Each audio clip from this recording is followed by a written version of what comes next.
Pabandysiu trumpai papasakoti, kas tai yra Honkongas.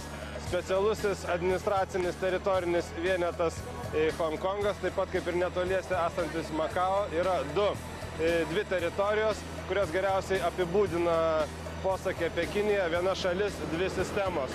Honkongas Kinams priklausė iki 1842 metų, kai anglai po pirmojo opimo karo, kai Kinai mėgino nutraukti anglų prekybinius ryšius gabenant opimą į Europą, anglai kolonizavo Honkongo salą ir nuo tų laikų ši sala priklausė Britams. Kalbant apie Honkongo salą, tai yra viena tankiausiai gyvenamų vietų pasaulyje. Ir taip pat Honkongas garsėja tuo, kad čia yra laisva prekyba, labai lanksti mokesčių sistema, taip pat turi savo įstatymus ir daugiapartinę sistemą. Tai yra pagrindiniai skirtumai nuo Kinijos. Taip pat Honkongas visame pasaulyje garsėja kaip puikiai transporto sankryža, kur gabenama daug krovinių jūromis ir oro laivynų. Ir dar įdomi detalė, visi žinome puikiausiai turbūt, kokie garsiausiai honkongiečiai yra pasaulyje. Tai amžinatilsį Bruce Lee, garsusis karate kung fu meistras, kuris vaikystę ir jaunystę praleido Honkonge. Ir dabartinė jau ne tik Honkongo, bet ir Hollywoodo tarptautinė žvaigždė, aktorius Jackie Chanas.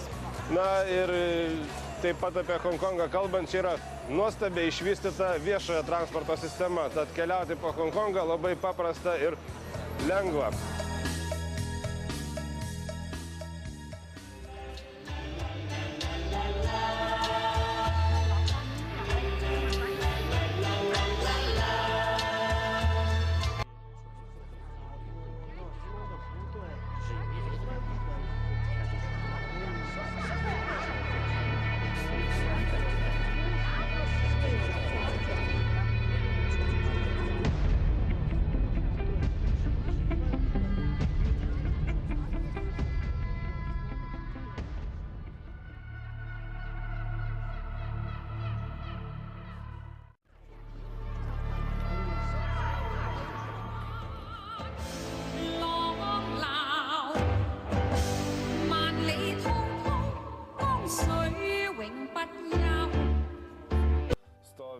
Censai šventyklose Šventos Motinos rūmai ir jie pastatyti net 10 amžiuje, dar iki, sąlyginai palyginus Europoje tuo metu Altingas, Skandinavijos, jau veikia parlamentas. Ypatingas ir tais 8 drakonais, kurie yra čia ant kolonų priekyje, tai daugmaž juokaujama, kad taip galbūt drakonai tais laikais iš tikrųjų dar gyveno ir yra tiksli kopija, kaip jie atrodė. Jo, iš tikrųjų, Kinijoje apie drakonus juokavimo labai daug ir netgi karts nuo karto pasirodo, kas nors, jeigu žmonės, ko nors nežino, sako, čia greičiausiai drakonų palikimas yra. Taip.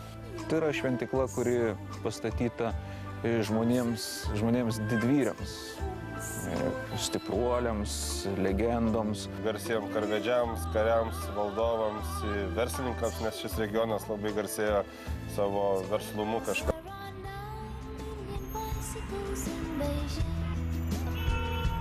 That's a fact. It's a thing we can't deny. Like the fact that I will love you till I die. Yes. And we learn